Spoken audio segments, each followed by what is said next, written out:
100 জনের মতো রান্না আছে, যেটা 11টার মধ্যে ডেলিভারি দিতে হবে। তারপরে আবার রেডি হয়ে যাব একটা অনুষ্ঠানে, যেখানে আমাদের ইনভিটেশন আছে। তো খুব চাপের মধ্যে আছি, খুব চাপ নিয়ে দিনটা শুরু করেছি।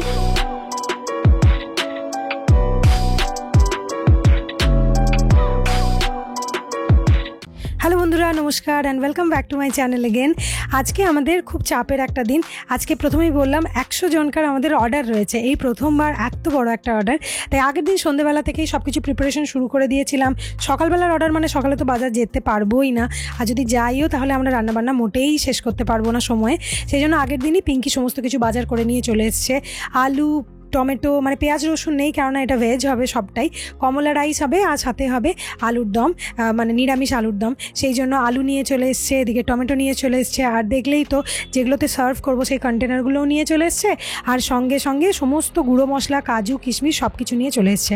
এখন সন্ধ্যেবেলা আমরা আলুগুলোকে ছাড়িয়ে রাখছি, আর সঙ্গে মশলাটাও একদম বেটে ফ্রিজের মধ্যে ঢুকিয়ে রেখে দেবো, যাতে কালকের জন্য আমাদেরকে কোনোরকম কোনো হ্যাপা না নিতে হয়। কেননা সকাল সকাল যদি বাই চান্স কারেন্ট চলে যায় তাহলে বুঝতেই পারছো আর কিছুই করে উঠতে পারবো না।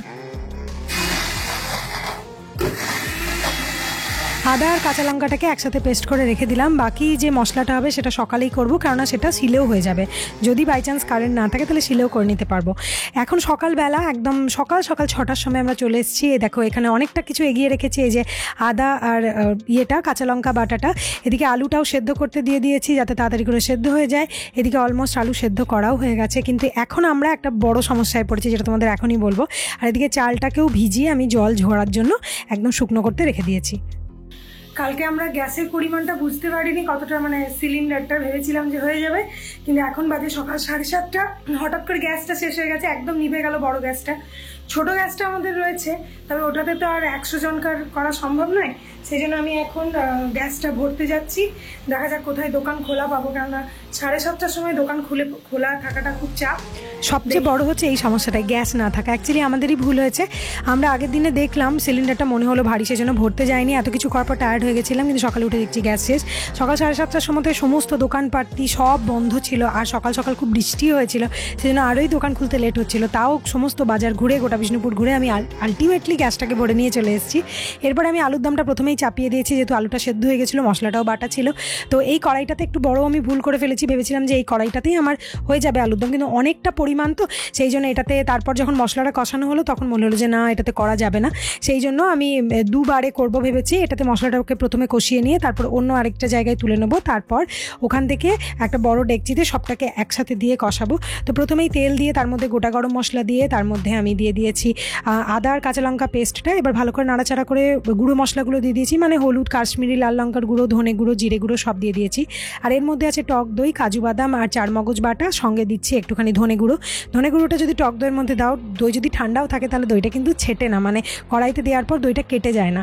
এটা একটা ট্রিক বলতে পারো, এটা আমি ইউটিউব দেখেই শিখেছি, আমার নিজস্ব কিছুই নয়। তারপর ওটা দিয়ে দিলাম। এবার ভালো করে নাড়াচাড়া করে মশলাটাকে আমি কষিয়ে নেবো।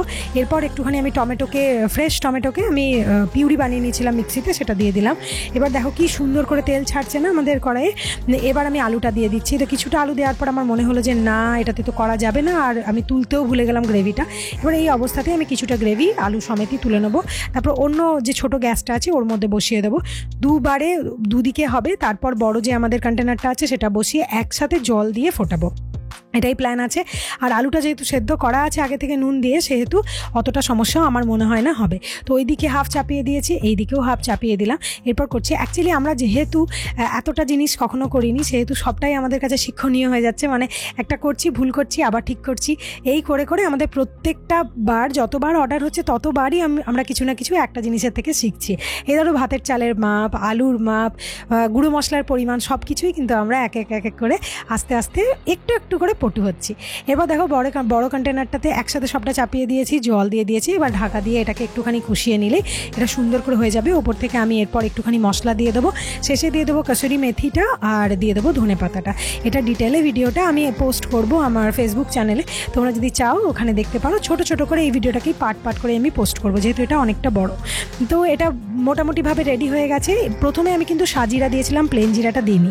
এরপরে এটাকে সাইডে রেখে দিচ্ছি। আর একবার আমাদের কমলা রাইস রাইস, মানে একবারের কমলা রাইসও রেডি হয়ে গেছে। পিঙ্কি সবটাকে একসাথে মাকচাক করছে, প্রচুর ভারী, সেই জন্য এরকম করছে।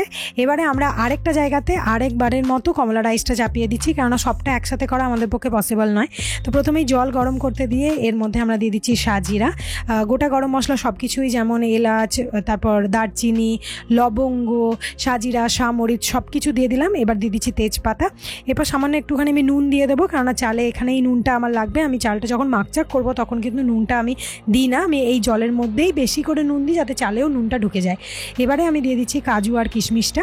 এরপর অল্প একটুখানি নুন, যেটা বললাম আমি, নুনটা দিয়ে দিলাম, আর দিয়ে দেবো অল্প সাদা তেল যাতে চালটা একের সাথে একটা না লাগে। এবার দিয়ে দিচ্ছি কাঁচা লঙ্কা একটা। এবার আমি চালটাকে আগে থেকে ধুয়ে একটু 5-10 মিনিট ভিজিয়ে জলটা ঝরিয়ে রেখেছিলাম, সেটা দিয়ে দিলাম। এদিকে আমাদের দেখো কমলা রাইসটাও পুরোপুরি রেডি হয়ে গেছে সুন্দর করে। পিঙ্কি এটাকে সুন্দর করে মাখিয়ে নিচ্ছে। এরপর আমি কন্টেনারগুলোকে সাজিয়ে নিচ্ছি। কন্টেনারগুলোকে সাজিয়ে এই কন্টেনারগুলোতে আমাদের আজকে পরিবেশন হবে, তো কন্টেনারগুলোকে সাজিয়ে নিচ্ছি যাতে ঝটঝট ঝটঝট করে সার্ভ করা যায়। একটা জিনিস আমরা শিখেছি, সেটা হলো যে সবের মধ্যে সবচেয়ে ডিফিকাল্ট যেটা হচ্ছে সার্ভ করা, মানে প্যাকিং করা। এটা সবচেয়ে বড় ডিফিকাল্ট একটা কাজ। এটাতে প্যাকিংটা তবুও ইজি হয়ে যায়, কিন্তু ওই যে ফয়েলে প্যাক করাটা খুবই ডিফিকাল্ট, ওর জন্য অনেকটা সময় লাগে। সেই জন্যই আমাদের আলটিমেটলি আজকে দেরিও হয়ে গেছে। আমাদের দেওয়ার টাইম ছিল 11:30, কিন্তু আমাদের আলটিমেটলি অনেকটা দেরি হয়ে গেছে। আমাদের প্রায় 12:30 বেজে যাবে দিতে দিতে, আমার যতদূর মনে হচ্ছে। আর তারপর আরও সমস্যা হয়েছে, আমরা যে মাপটা করেছিলাম, বললাম না সব কিছুই আমরা ঠকে শিখছি এখানে, তো মাপটাতেও আমাদের 5টা কম পড়ে গেছে। সেই জন্য আমাদেরকে আবারও চাল বসাতে হচ্ছে, আবার নতুন করে পোলাও করতে হচ্ছে। এই যে দেখতে পাচ্ছ, এদিকে 5টা আমার কম পড়ে যাচ্ছে। সেই জন্য আমরা ঝট করে, যেহেতু আমাদের চালটা সাফিসিয়েন্ট ছিল, সব জিনিসগুলো সাফিসিয়েন্ট ছিল, সেই জন্য আমরা ঝট করে পিঙ্কি এদিকে জলটা গরম করে কাজু কিশমিশ সমস্ত কিছু দিয়ে আবার চালটা বসিয়ে দিচ্ছে। আর তারপর আমি পোলাওটা নেড়ে দেবো। আর আলুর দমটা যেহেতু রেডি হয়ে গেছে, ওদিকটা অতটাও সমস্যা হবে না। তো শেষ পর্যন্ত আমাদের সব কিছু রেডি হয়ে গেল। এবার আমরা ঝটঝট করে প্যাক করে নিচ্ছি। প্যাকেট করে এগুলো আমরা দিয়ে আসবো। আমরা ভাবছি স্কুটিতে করেই দিয়ে চলে আসবো, দেখি যদি না পারি তখন আমাদের টোটো কিংবা অটো করতে হবে, দেখা যাক কটা কি ব্যাগ হয়। তো আলটিমেটলি স্কুটিতেই বসে পড়েছি। এখন বেজে গেছে 12:30, আমাদের একটু তো লেট হয়েই গেছে এতটা জিনিস নিয়ে। এবার আমরা এটাকে ওখানে দিয়ে এসে আমি রেডি হব। তারপর আমাদের একটা ইনভিটেশন আছে, একটা পুচকু সোনার আজকে অন্নপ্রাশন, সেখানেও যেতে হবে। তো সেই জন্য দিয়ে চলে এসে ঝট করে শ্যাম্পু করেছি, কারণ চুলটা একদম তেলে ভেজা ছিল। শ্যাম্পু করে এবার আমি রেডি হচ্ছি। খুব ইচ্ছে ছিল একটা শাড়ি পরার, কেননা এই ইনভিটেশনগুলোতেই শাড়ি পরা হয়, নইলে যা শাড়ি কিনছি সব পরছে। পয়লা বৈশাখেও শাড়ি পরার ইচ্ছে, কিন্তু আমি জানি ঠিকঠাক টাইমে আমি একদম পরে উঠতে পারবো না, তাড়াহুড়ো হবে, তখন সেই চুড়িদারই পরা হবে। তো আজকেও শাড়ি বার করে রেখেও এত রান্না করার পরে মানে এতটা আমি এক্সস্টেড হয়ে গেছি যে আমার পক্ষে কোনো মতেই আর শাড়ি বের করে শাড়ির পাট ভেঙে পরাটা আর পসিবল হলো না। আমি ঝট করে একটা পিঙ্ক কালারের চুড়িদার, যেটা তোমরা আগেও দেখেছো, এটা ঝট করে পরে নিয়েছি। এবারে আমি একটুখানি একদম নর্মাল ওই একটু সিরাম লাগিয়ে কাজলটা তো পরতেই এনে আমাকে একদম মরা মরা লাগে, তারপর টিপ পরে নিচ্ছি। এবার একটুখানি গোল্ড জুয়েলারি পরবো ভেবেছিলাম যদি শাড়ি পরতাম, কিন্তু আর শাড়ি তো পরা হলো না। সেই জন্য আমি অক্সিডাইজেরই জুয়েলারি পরবো, আর গোল্ড না হলে অক্সিডাইজটাই আমার বেশি ভালো লাগে। অক্সিডাইজ হলে আমার না অনেক অক্সিডাইজের ম্যাচিং রয়েছে, মানে গলার কানের হাতের সব কিছু একসাথে ম্যাচিং আছে আমার কাছে। অন্য যে মানে আর্টিফিশিয়াল গোল্ড বা অন্য কিছু বলো, সেগুলোর হয় হাতের নেই, নইলে গলার নেই, এরকম সমস্যা হয়। তাড়াহুড়ো করতে গিয়ে দেখো কী করেছি, দুটো আলাদা আলাদা কানের বের করেছি। তারপর আলটিমেটলি একটা কানের বার করলাম, যেটা ওটা মানে আমরা দুটোই পেয়ে গেছি হাতের কাছে, ওটা পরে নিলাম। আর দুটো হাড়ের মধ্যে আমি এইটাই সিলেক্ট করলাম, এটা মনে হলো যে কানেরটার সাথে ভালো যাচ্ছে, তো এই চুড়িগুলো পরবো। তো এবার চলে এসেছি ওই ইনভিটেশনে। দেখো আমার বাড়ির সব লোকরা চলে এসছে, আমাদের একটু লেট হয়ে গেছে, আমাদের 2:10 বেজে গেছে আসতে। খুব ইচ্ছে ছিল 1টার মধ্যে আসার, কিন্তু দেখো মা বসে আছে, কাকুনরা বসে আছে, মান্তুপিসিরা সবাই আছে, আর বাপিকে পেয়ে চিকু এখানে দৌড়ে বেড়াচ্ছে, আর রাহুলও বসে আছে। সবাই মিলে চলে এসেছি। কোনো ইনভিটেশনে যদি বাড়ির সবাই যায় তখন একটা আলাদাই মজা হয়। আর এটা হচ্ছে সেই পুচকি বুড়ি যার আজকে অন্নপ্রাশনে আমরা এসেছি। ছোট্ট পুচকু, গরমে একটু হাঁসফাঁস তো করছেই, কারণ প্রচণ্ড গরমটা, যদিও আজকে ঠান্ডা। আজকে সকাল সকাল উঠেই বৃষ্টি হয়েছে, আমাদের রান্না করতেও অতটা কষ্ট হয়নি, আর এখানেও মানে পুচকুটারও অতটা আশা করছি কষ্ট হবে না।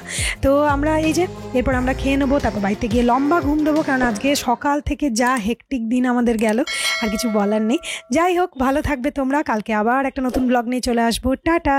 যদি ব্লগটা ভালো লেগেছে অবশ্যই একটা লাইক করে দিও।